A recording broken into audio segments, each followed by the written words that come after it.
안녕하세요. 매번 다른 분들 사연을 듣다 저도 저희 시어머니 때문에 많은 일을 겪게 되어 용기를 내 사연을 보내게 됐습니다. 여러분들은 시어머님과 사이가 어떠신가요? 아니, 어떠셨나요? 저희 시어머니와 저는 아주 그냥 막장이 아닌 피 터지는 막장까지 갔었습니다. 바로 그 얘기를 한번 해볼까 합니다. 저는 전라북도 순창에서 거주하고 있는 가정주부입니다. 저는 순창에서 작은 회사에서 일을 하다 저보다 4살이 많은 남편과 부모님의 소개로 만나 결혼을 하게 되었어요. 조금 웃기죠. 친구도 직장 동료도 아닌 소개시켜준 사람이 부모님이라고 해서요. 저희 아버님과 시아버님은 어릴 적부터 워낙 친한 중마고우셨는데 마침 결혼 정년기에 들어선 저와 남편에게 서로 짝이 없는 걸 아시고는 서로 술을 거하게 한 잔 들이키시고 사돈 맺자고 다짐을 하셨다네요.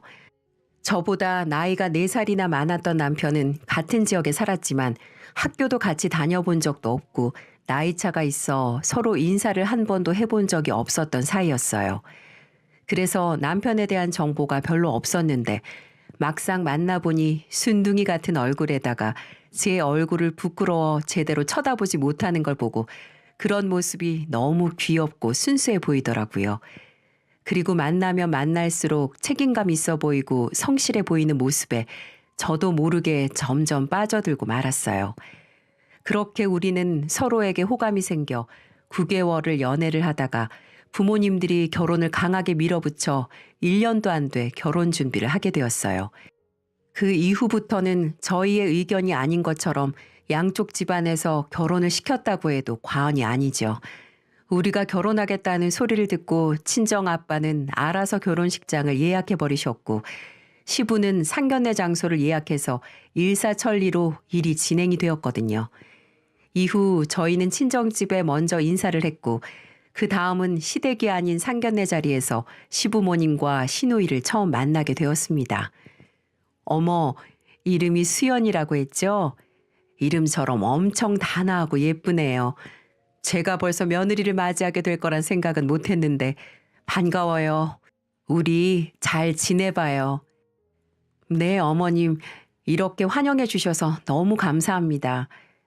원래는 우리 집에 와서 맛있는 밥도 먹고 서로 이야기 나누고 나서 상견례 하는 게 맞긴 하지만 이 사람이 하도 난리를 치는 바람에 제 손맛 한번 못 보여줬네요.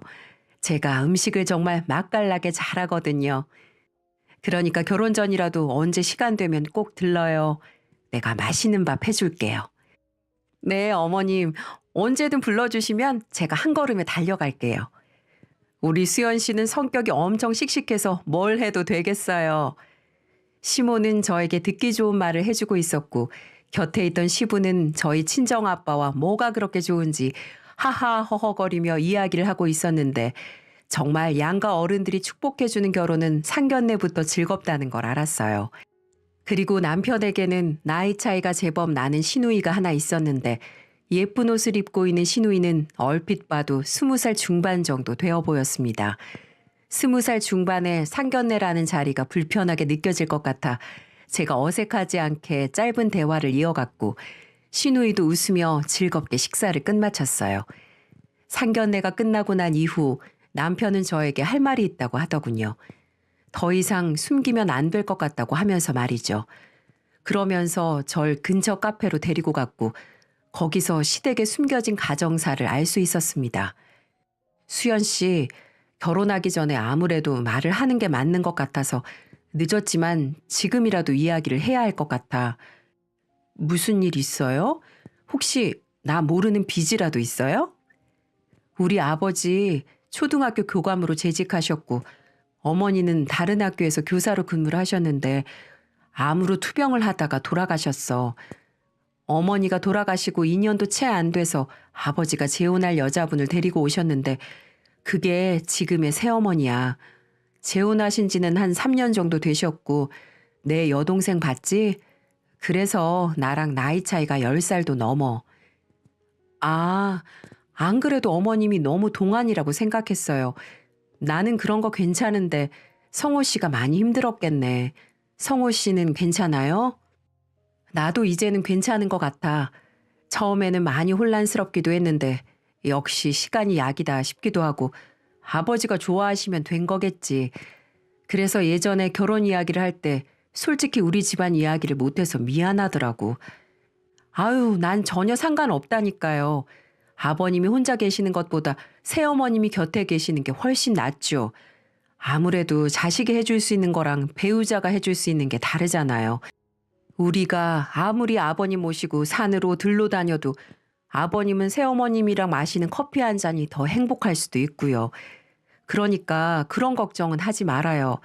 나 정말 괜찮고 아마 성호 씨가 지금 말 안 해줬다면 계속 모르고 지냈을 텐데 지금이라도 이렇게 용기 내줘서 되려 고마워요.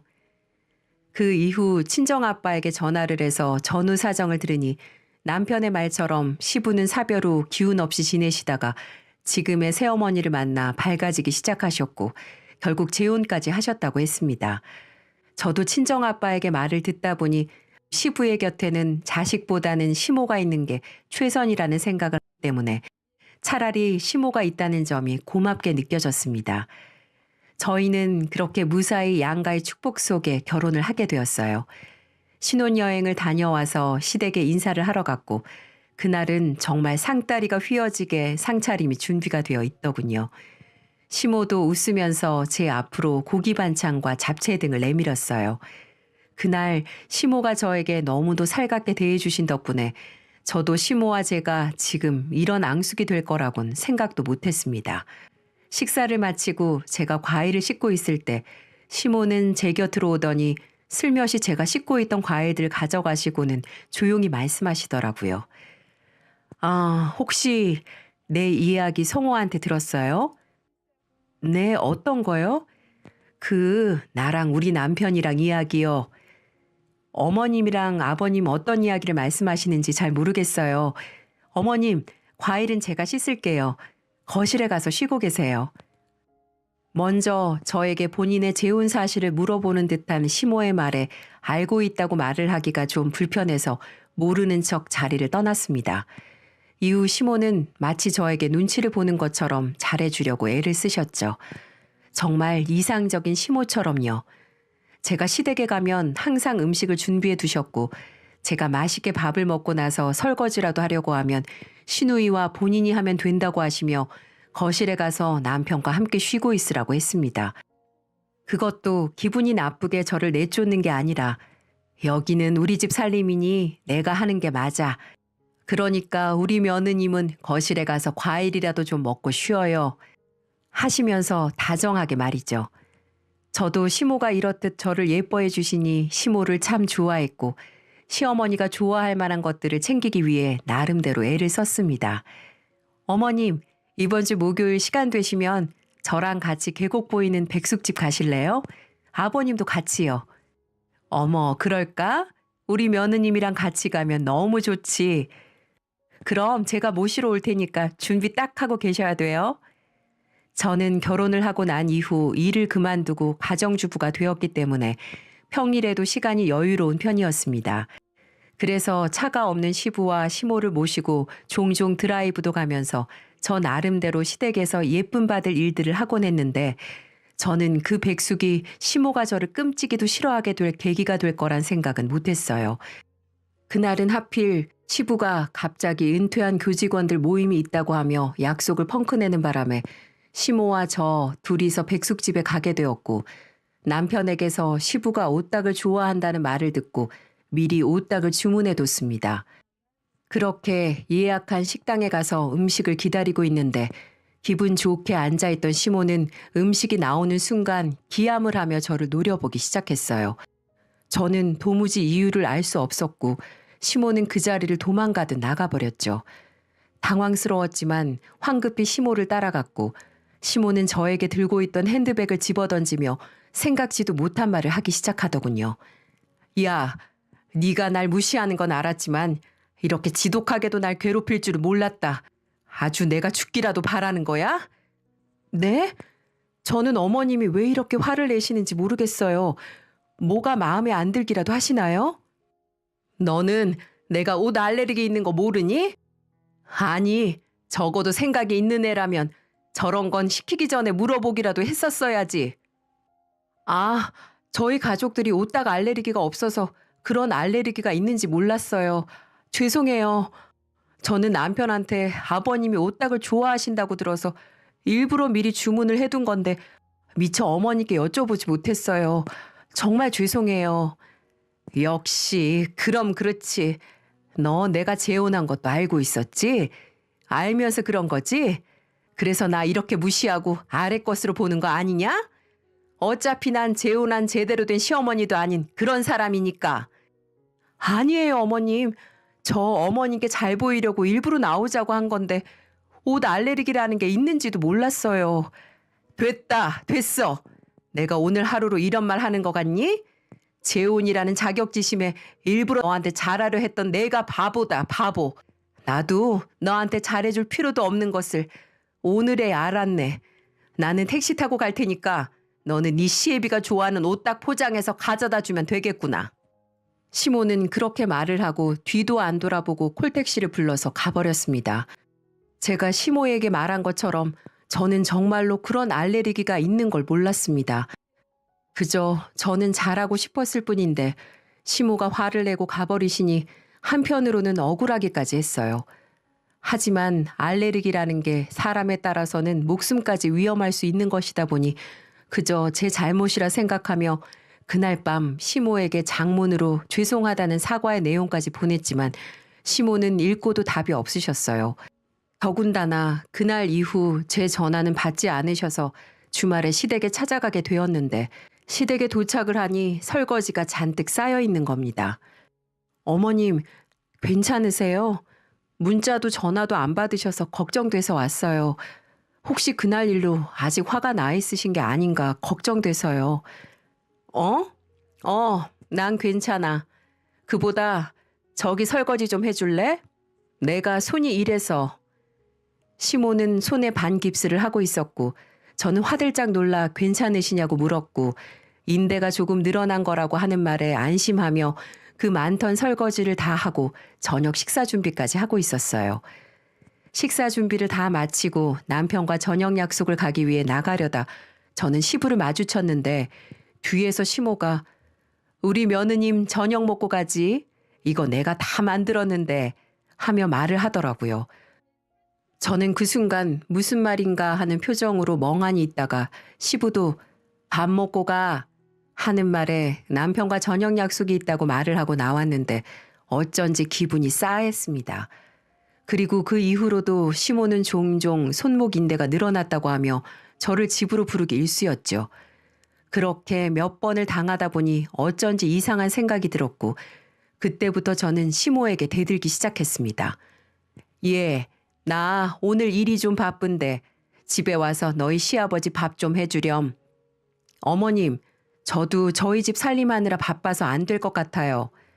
어머, 시어머니가 와서 하라고 하면 네, 알겠습니다 하고 해야지. 무슨 그런 말을 하니? 너 지금 내가 새어머니라고 무시하는 거야? 어머님, 솔직히 어머님 그때 오딱 사건 이후로 이렇게 저 못 잡아먹어서 안달인 걸 제가 어떻게 해야 할지 모르겠어요. 어머님은 전혀 절 용서해 주실 생각이 없는 것 같고 그저 저를 미워하기만 하시는 것 같아서요. 그리고 어머님이 매번 하시는 반깁수도 가짜인 거 이제 알아요. 그러니까 이런 말도 안 되는 걸로 그만 좀 괴롭히세요. 아, 참나. 내가 그렇게 속 좁은 사람인 것 같니? 그리고 가짜 아니거든? 병원에서 받아두고 아플 때마다 하고 있는 거다. 됐다. 내 딸 시키면 되니까 넌 앞으로 오지도 마라. 그날 이후 시모는 정말 저를 부르는 일이 줄어들었고 저는 그걸로 나름대로 만족하며 지내고 있었어요. 남편도 이 상황들을 다 알고 있긴 했지만 시모가 새어머니이다 보니 불편해서 적극적으로 대응은 못했습니다. 그리고 시모가 시부에게는 살뜰히 했었기 때문에 저희가 뭐라고 할 수도 없었는데 그 다음에 큰 사건이 하나 터지게 되었어요. 제가 임신을 하게 되었는데 그 무렵에 시댁에서 김장을 하게 되었어요.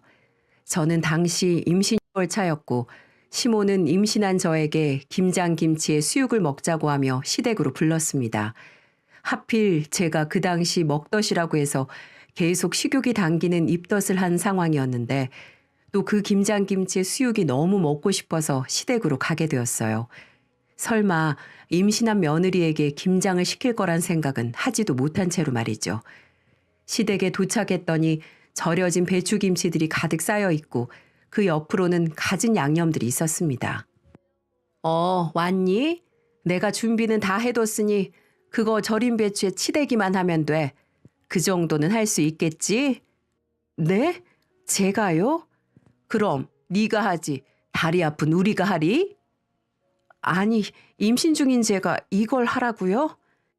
그리고 주변을 돌아보니 딱 봐도 전부 되어 있는 양념을 사온 것이었습니다. 절인 배추랑 양념까지 사두고 나서 양념조차 치대기 귀찮아서 저를 부르신 거겠죠.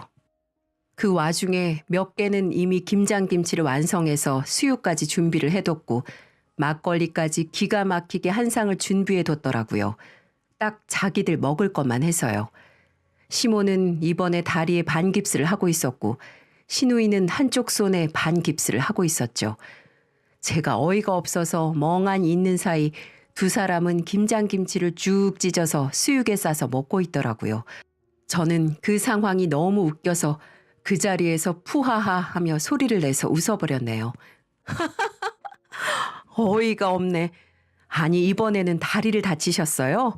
다리도 아프신 분이 김장은 왜 한다고 이 난리를 해두신 거예요? 예, 너는 참 말하는 게 버릇이 없게 하는 재주가 있구나. 내가 이거 하다가 미끄러져서 오늘 다친 거잖아. 그래서 남은 거 너한테 좀 해달라고 부탁하는 건데 왜 들어보지도 않고 화부터 내니? 누가 생각해도 말이 안 되잖아요. 틈만 나면 손 다치셨다고 저한테 집안일 시키시더니 이번에는 임신한 며느리한테 김장까지 시키는 거예요? 길 가는 사람들 자꾸 물어보세요. 이게 말이 되는 상황인지. 제가 시모를 향해 날카롭게 이야기를 했더니 옆에 있던 어린 시누이가 저를 향해 비웃듯이 이야기를 했습니다. 아니, 며느리가 시어머니한테 그렇게 말을 하는 게 맞는 태도예요? 지금 생각이라는 걸 하고 말하는 거 맞으세요? 이렇게 행동하면 부모 욕먹이는 거라는 거 모르시나? 너는 어린 게 벌써부터 못된 것만 배워서 어떻게 할래? 손은 정말 아픈 거 맞아? 왜 내가 오기만 하면 다들 아프고 난리인지 모르겠네. 이제는 여기가 시댁인지 병원인지 모르겠어. 참나, 새언니 지금 너무 삐딱하게만 생각하시는 거 아니에요? 사람이 아프면 걱정을 먼저 하는 게 순서 아니에요? 언니 공감 능력 결여? 뭐 그런 거 아니에요? 이 상황을 봐.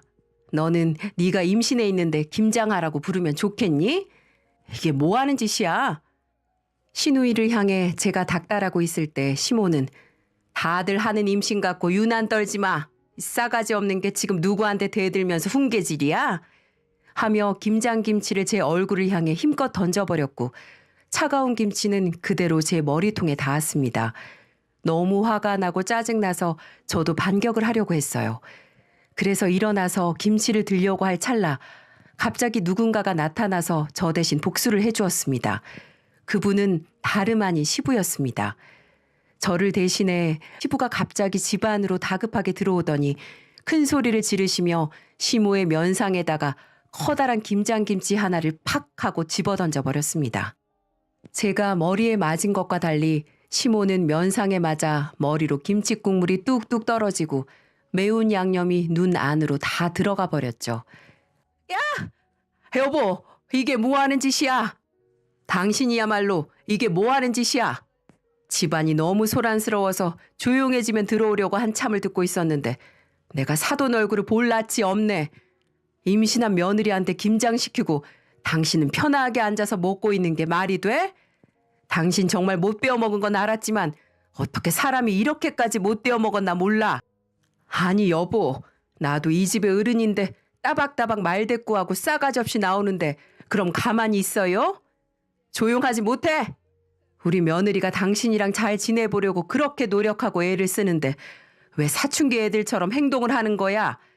호시탐탐 우리 며느리 욕만 하고 어떻게 하면 엿먹이려고 하고 내가 모를 줄 알았어? 매번 우리 집에 차려져 있는 밥이 당신이 한 음식 맛이 아닌 걸 내가 모를 줄 알았어? 내가 이런 걸 다 알면서도 모른 척 눈 감았던 건 우리 며느리가 이렇게 노력을 하니 언젠가 당신이 알아줄 거라 생각했는데 만나기만 하면 투닥거리고 그걸로도 모자라서 이제는 임신한 며느리한테 김장을 시켜?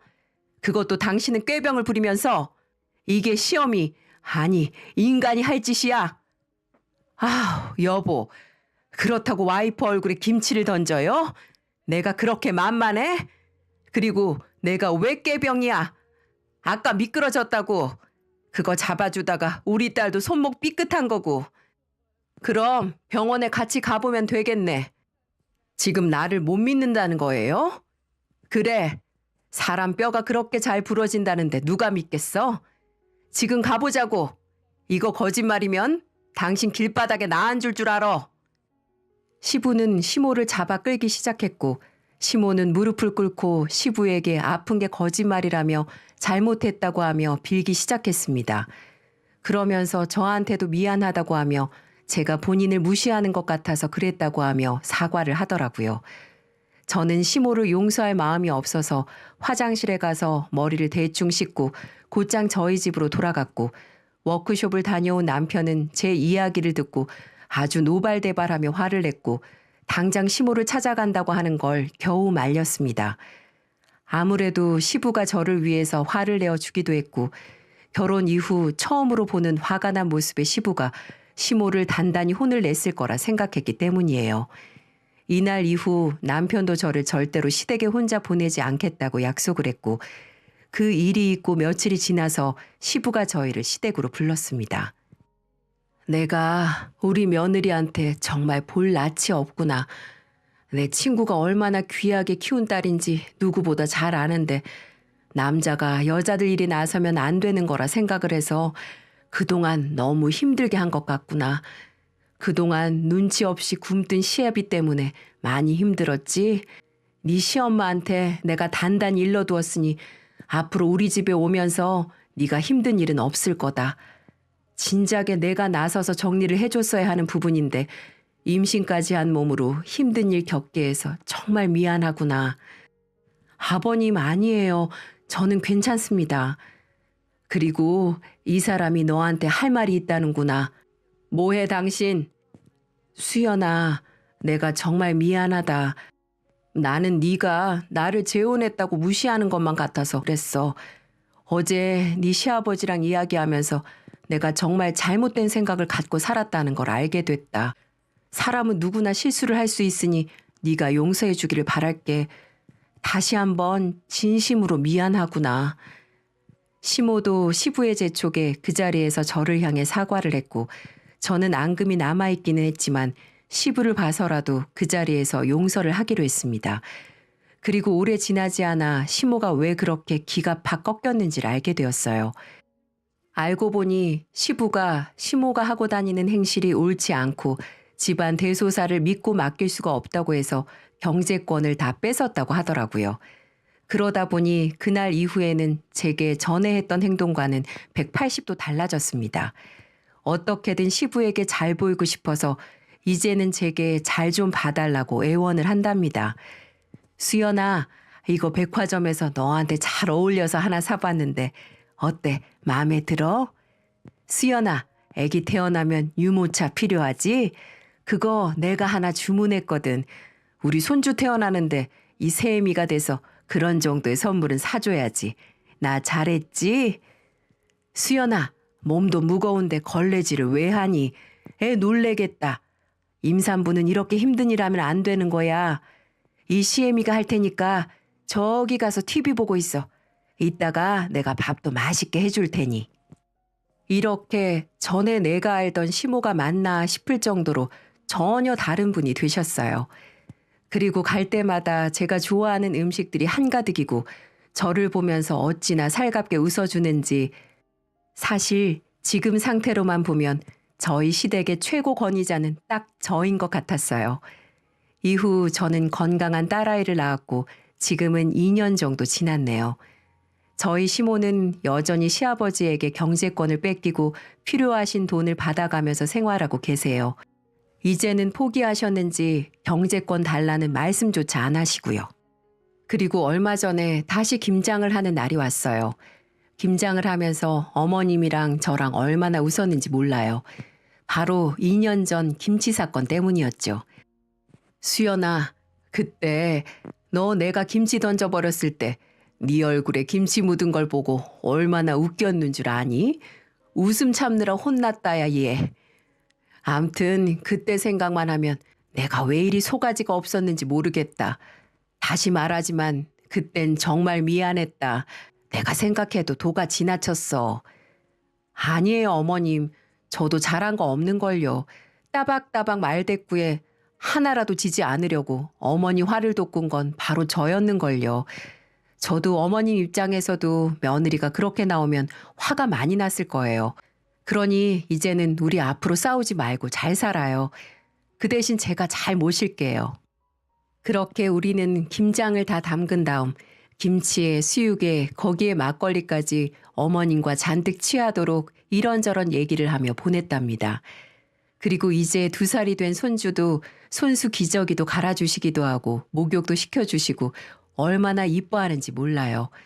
이런 시어머니를 보면서 너무 감사하고 고맙기만 합니다. 다 이렇게 변할 수 있었던 계기는 중간에서 시아버님이 중심을 잘 잡아줘서 그런 게 아닐까 싶네요. 그래서 얼마 전에 아버님을 뵙고 오는 길에 한 말씀을 드렸습니다. 아버님, 이제 어머님 경제권 주시는 게 어떠세요? 지금 제게도 얼마나 잘해주시는데요. 이제는 믿고 주셔도 어머님이 집안 살림 잘 꾸릴 수 있을 것 같아서 말씀드려요. 그러니까 아버님은 하하하 웃으시면서 한마디 하시더라고요. 네가 봐도 그러냐? 내가 2년 동안 사람 만들려고 얼마나 고생했는데. 근데 나도 겪어보니 마음 심성은 참 좋은 사람이야. 시기 질투가 좀 있어서 그렇지. 그래도 한두 푼도 아니고 경제권은 딱 1년만 더 지켜볼란다. 그러니 언제든지 네 시애미가 또 못살게 굴면 말해. 그럼 영영 경제권 안 넘길 테니. 아유, 아버님 감사해요. 저도 제 가정 열심히 꾸려서 아버님 실망시키지 않을게요. 사랑해요, 아버님. 아버님이 계속 제 편을 들어주니 시댁 생활이 마치 친정 생활하는 것처럼 너무 편하게 지내고 있습니다. 어머님은 요즘 제가 편해지신 건지 저한테 시부의 험담도 장난스레 치며 한 번씩 내가 그때 괜히 너한테 김치를 던져서는 아유 그것만 아니라도 내가 이러고 살지는 않을 텐데 내가 이 집 노비가 아닌가 싶다 하며 땅을 치며 후회를 해요. 그 말씀을 하시면서 얼마나 귀엽게 웃으시는지 그런 모습이 요즘 너무 사랑스러워 보이는 요즘입니다. 신우도 그전보다는 사이가 저와 좋아요. 그리고 2달 뒤에 결혼을 한다고 하네요. 비록 사이는 좋지 않았지만 이제 모든 걸 잊기로 했으니 결혼식 때는 가족의 일원으로 기분 좋게 참석을 하려고요. 그리고 신우도 얼른 임신해서 임산부에게 김장이 얼마나 미친 짓인지 빨리 깨달았으면 좋겠어요. 제 사연은 여기까지입니다. 지금까지 때로는 마음의 상처를 받고 아픈 날도 많았지만 지금은 저는 그 누구보다 행복해요. 역시 사람은 상대방과의 진심 어린 대화를 통해서 그 사람의 마음을 알 수 있는 것 같아요. 요즘 들어 가족이라는 단어가 이 세상에서 가장 아름다운 단어가 아닌가 싶습니다. 이 행복한 가족 깨지 않도록 며느리의 본분을 다하며 열심히 살아가도록 하겠습니다. 물론 친정에서도 듬직한 딸이 될 거고요. 다들 행복하시고 건강하세요. 감사합니다.